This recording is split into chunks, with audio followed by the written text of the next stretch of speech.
ছোটতে, এখন যে ফকিনি হইয়া ঘুরে বেড়াচ্ছি যে। এত গরু রাম ছাগল সব হারিয়ে দিয়েছি যে। আমার কাছে কোনো টাকা পয়সা কিছু নাই যে।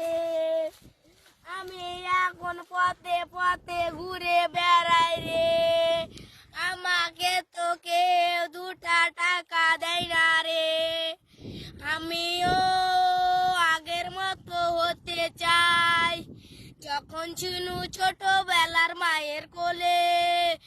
ভালো মন্দ খেতে পেতাম পোল্ট্রি যে, পোল্ট্রির সাথে ছিল গরুর মাংস রে।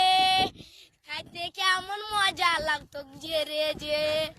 পেটের ক্ষুধার জ্বালাতে এখন খাই আম, আটি চুষি আর খাই কাঁচা কাঁচা গম।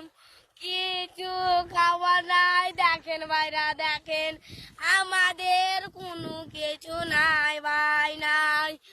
2টা টাকা